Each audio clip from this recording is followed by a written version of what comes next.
In this episode of Retiring Today, elections and the stock market. Election years do bring some uncertainty, but it doesn't have to upend your retirement. Creating a plan that doesn't rely on the market for your retirement success. Right now on Retiring Today.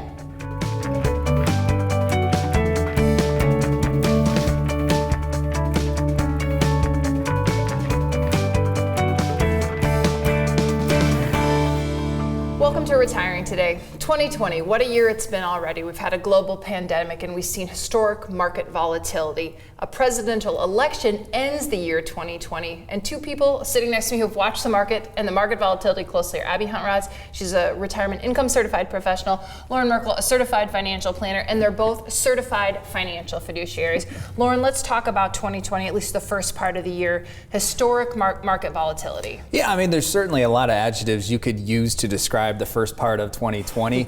Last year, we were anticipating some increased volatility from a market standpoint this year, but nobody could really predict what was going to take place or what was going to drive that market volatility. But we did anticipate a lot of the other uncertainties to create that market volatility. The presidential election, the Senate election, the Congress election, those types of elections and the uncertainty that comes with them can certainly have an impact on the volatility. And then, of course, you have all the political, the international politics that can present opportunities for conflict as well. This year has been really interesting from a standpoint that it was primarily, this market volatility is primarily driven by the COVID.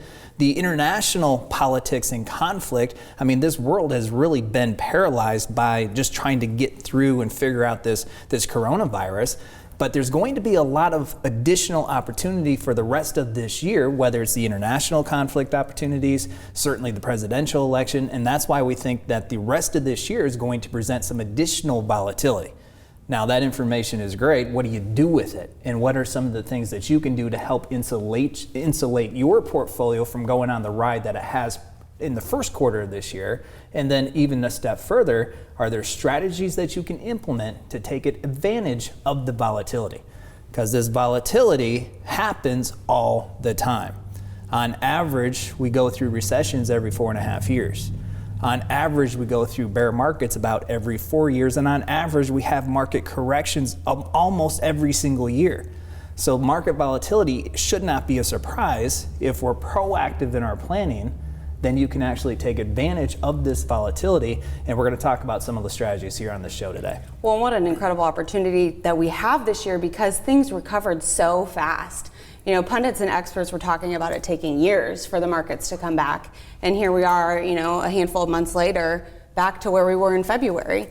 So hopefully, now is a good opportunity to reflect on your experience, to decide if it was uncomfortable for you, if it was outside of your risk tolerance level, and then make adjustments so that you can put yourself in a position to leverage market volatility to your benefit. Very good point. In April on this show, we were talking about how because this was very event driven, it was a massive event. The market was down 30% in a short period of time.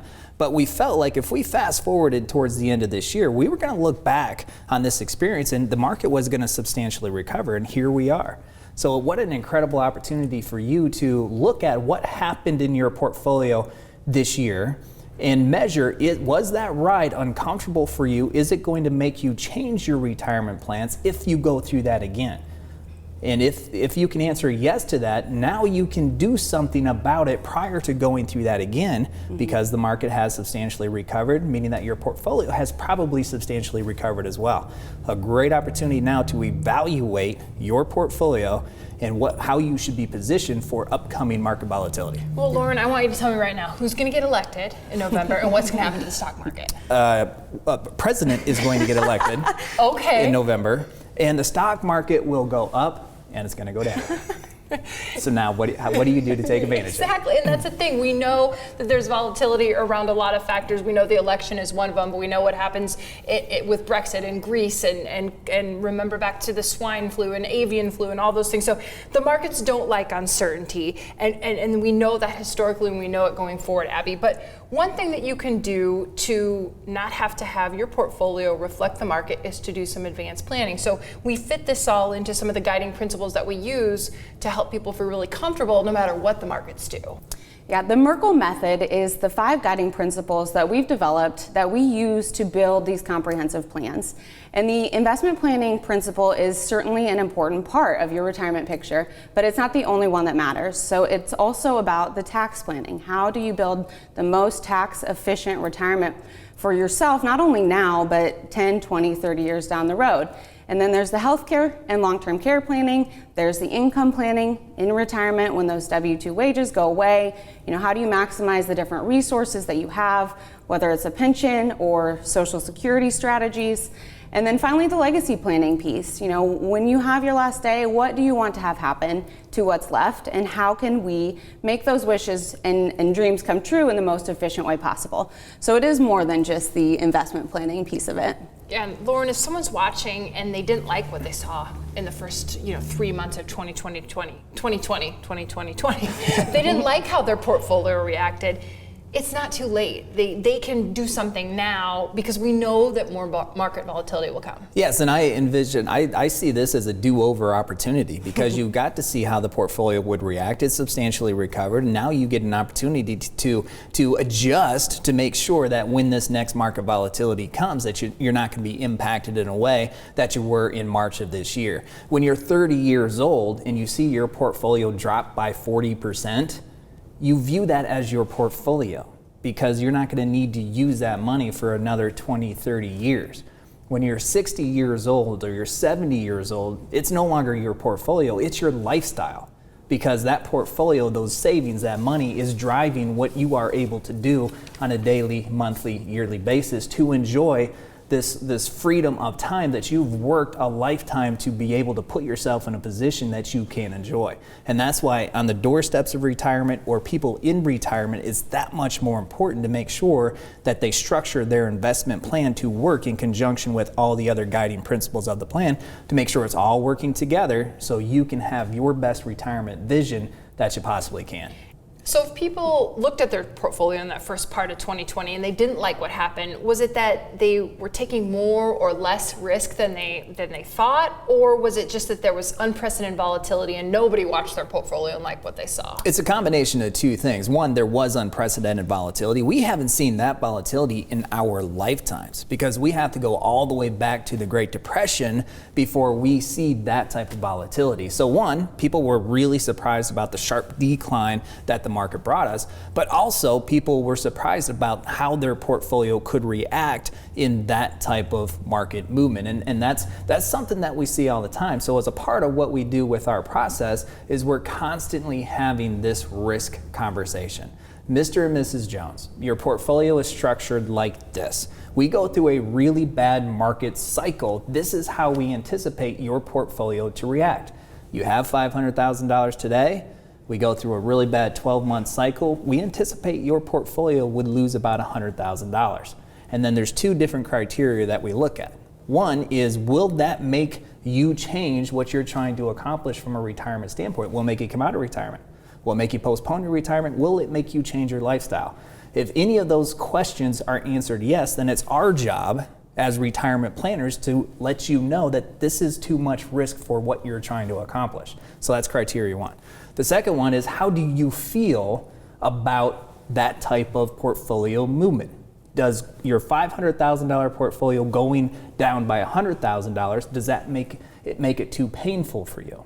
Right? And if you answer yes to that, then we have an opportunity to not put you in that type of risk, because when the market does take a dive, everybody is on the same side as far as here's how your portfolio would react, and you feel comfortable with it. And then we take it a step further and we implement strategies for when the volatility does happen, because again, volatility is a part of investing. We're going to see many volatile markets down the road. Now it's about being proactive to implement strategies that you can take advantage of it because your portfolio didn't blow up like the market did. And I think that brings up a good point. So we talk a lot about diversification, and most of the time when you hear the word diversification, you think of asset class diversification.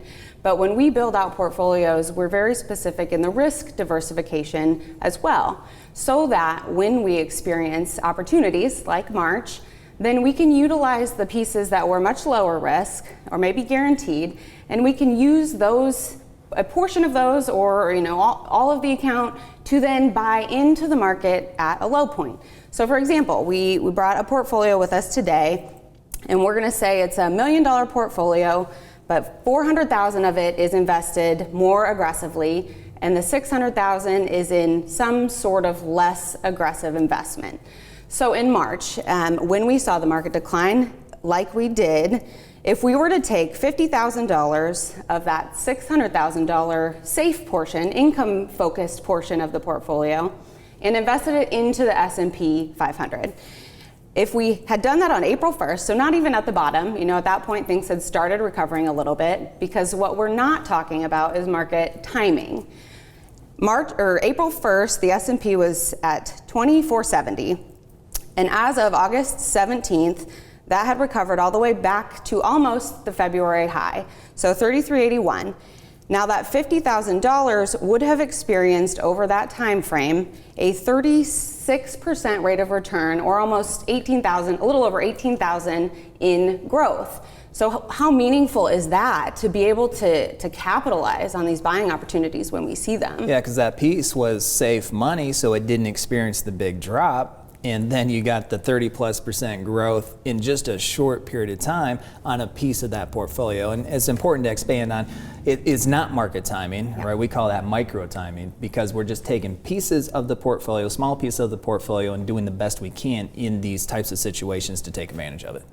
So stock markets are not the only thing that can affect your portfolio. Legislative changes can as well. We'll discuss some of those when Retiring Today continues.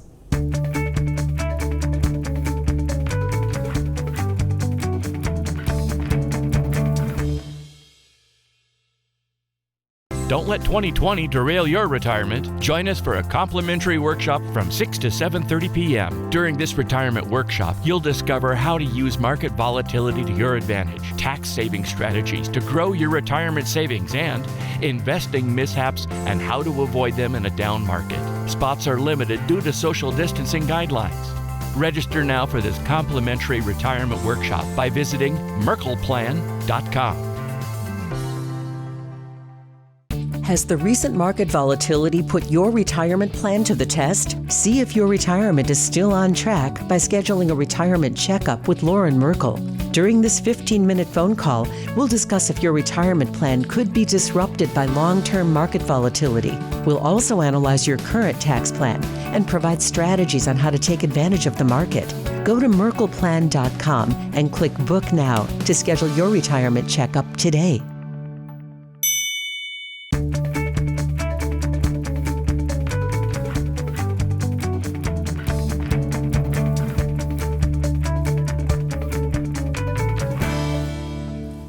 Welcome back to Retiring Today. In the first segment, we talked about the stock market and how that can affect your retirement. This time, it's legislative change. You don't have a lot of control over what happens in Washington. Well, we do elect the people that go there, but once they get there, they start making laws and they start making changes. Two of them that we want to talk about today with Abby Hunt-Rods and Loren Merkle are the Secure Act and the CARES Act. So first, let's do the Secure Act, Loren. It passed in late 2019, went into effect in 2020. So just another thing to add to the just to the craziness of 2020. The Secure Act goes into effect, and what did it do? Yeah, the Secure Act was passed December 19th of 2019, and that was all the rage early in 2020 because it had such overreaching effects on planning. So we're not talking specifically about your investment portfolio. We're talking about the strategies that you would implement within your overall comprehensive plan.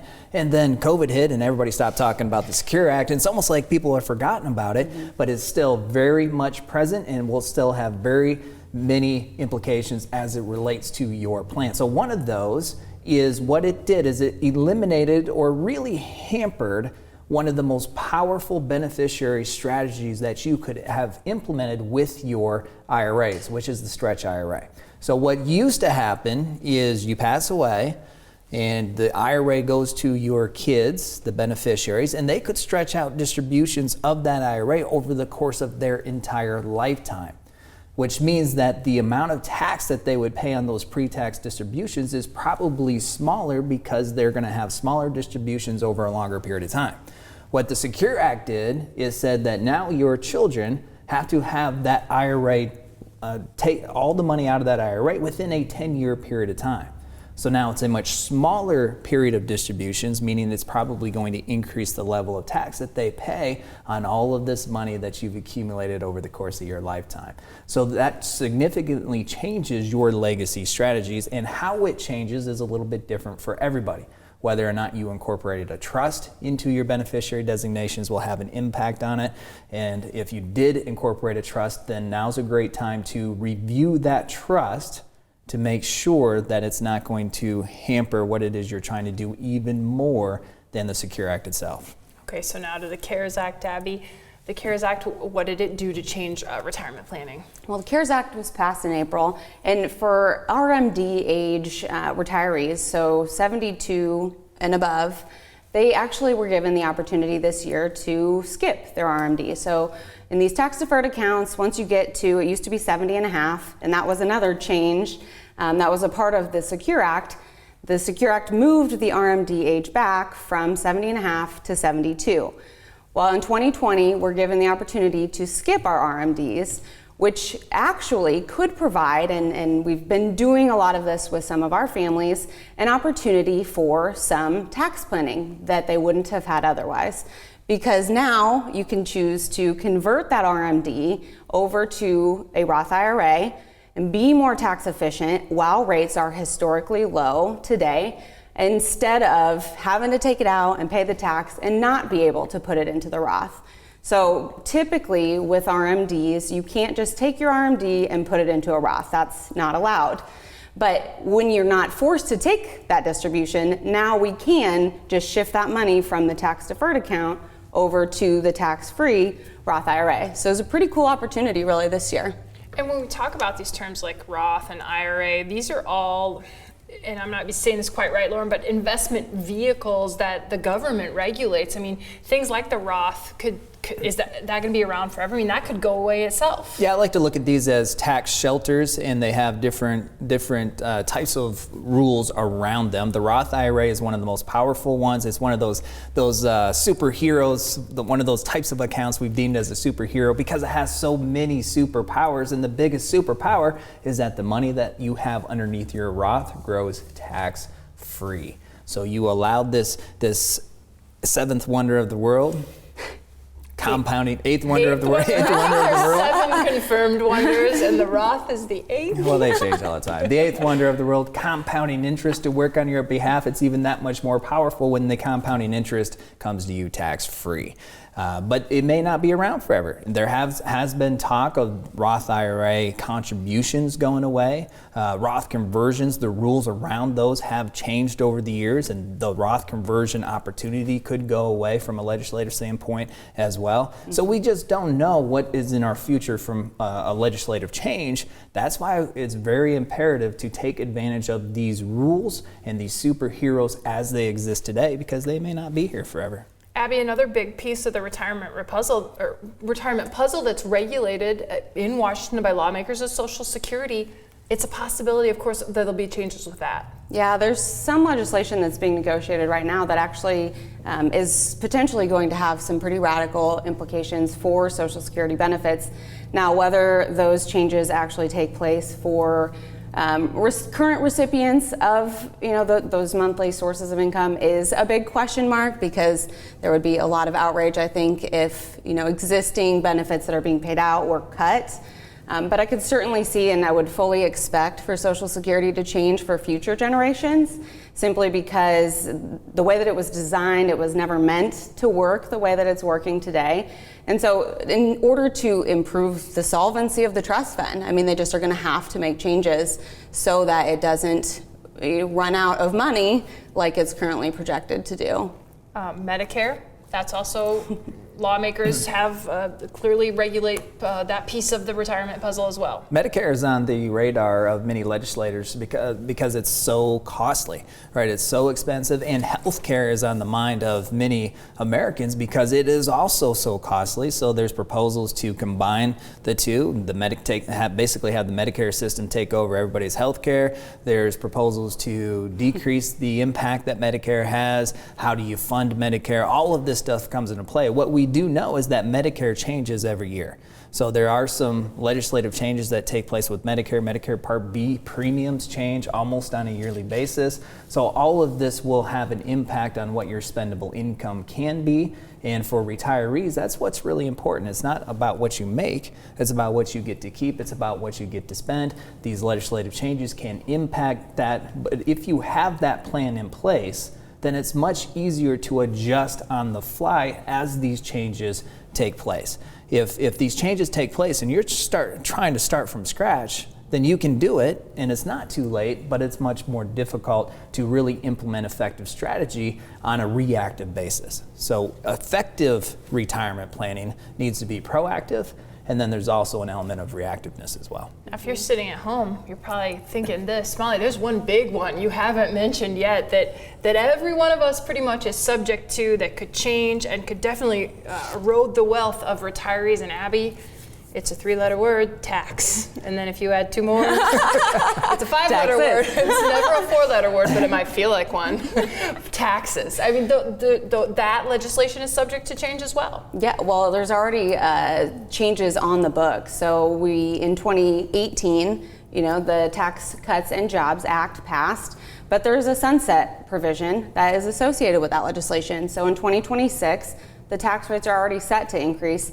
And with the year that we've had, 2020, I would anticipate the level of spending and the national debt and the deficit, all of those things are likely to contribute to even higher tax rates. So we have an incredible opportunity right now, hopefully over the next 5 or 6 years, but potentially sooner taxes could go up, to take advantage of the tax environment that we're in and implement, to Loren's point, proactive tax planning to help diversify your portfolio from a tax standpoint and eliminate some of the risk associated with future tax increases. One of the 5 guiding principles that is most overlooked as we look at retirement planning is the tax piece. And in fact, it is one of your biggest risks when we talk about providing you with the most spendable income that you can. But most people are fearful of the market because that's what's on the news almost on a daily basis. You turn on the TV, you see the stock market move every single second. So people are conditioned to say the stock market is your biggest risk,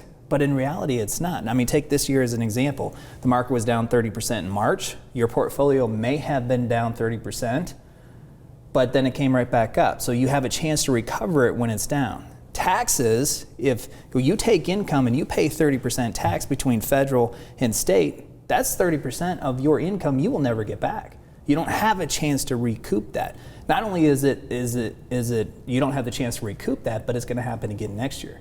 And it's going to happen again the next year. And legislative changes take place where taxes increase, then it may not be 30%, maybe it's 40%. So taxation represents your biggest risk when it comes to providing yourself with spendable income.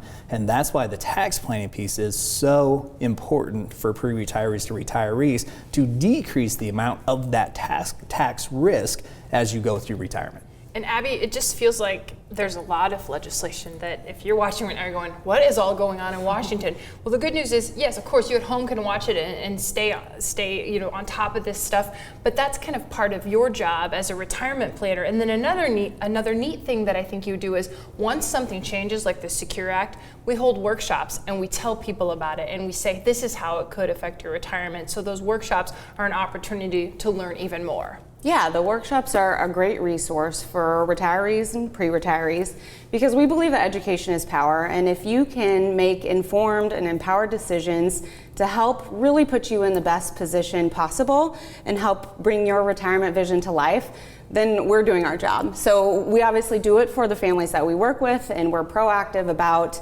either legislative changes or market opportunities, or hey, this Social Security strategy is actually probably the best option for you given these different factors. But we also want to help anyone who's watching or anyone who wants to learn how these different legislative risks and changes will impact their retirement. We want to provide that information to you. So we talk a lot about those types of things in our workshops, and you can go to our website to see what available workshops we have currently. Yeah, those in-person workshops are complimentary. It's merkleplan.com to find out more. It's time for our Ask the Advisor segment. We got this question from Rosemary in West Des Moines. Rosemary says, if I had a trust established before the Secure Act passed, is there anything I need to do? We'll answer Rosemary's question and more when Retiring Today continues.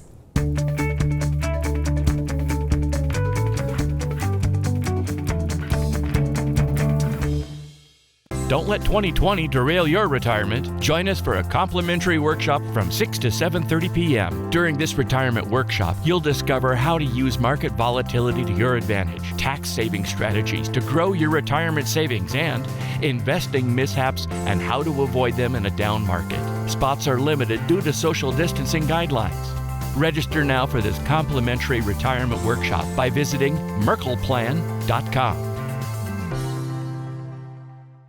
Has the recent market volatility put your retirement plan to the test? See if your retirement is still on track by scheduling a retirement checkup with Loren Merkle. During this 15-minute phone call, we'll discuss if your retirement plan could be disrupted by long-term market volatility. We'll also analyze your current tax plan and provide strategies on how to take advantage of the market. Go to merkleplan.com and click Book Now to schedule your retirement checkup today.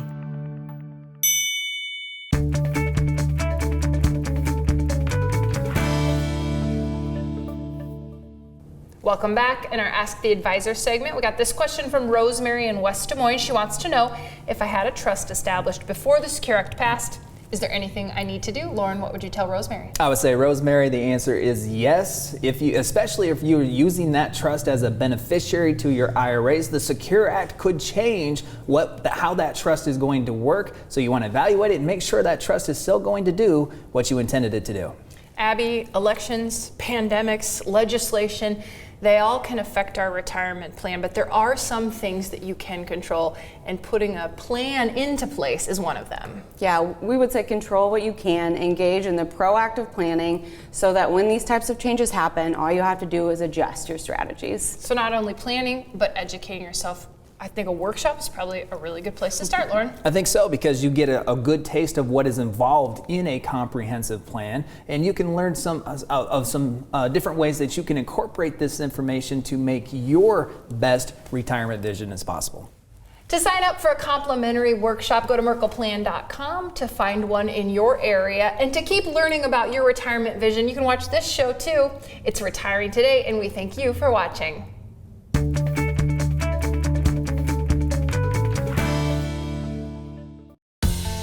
Don't let the coronavirus get in your way of a successful retirement. At Merkle Retirement Planning, we are taking every precaution to ensure the comfort and safety of the families we work with. All visitors are seated 6 feet apart, rooms are sanitized and cleaned hourly, and masks are optional but encouraged. Retirement won't quit through this pandemic, and neither will we. Schedule your visit today.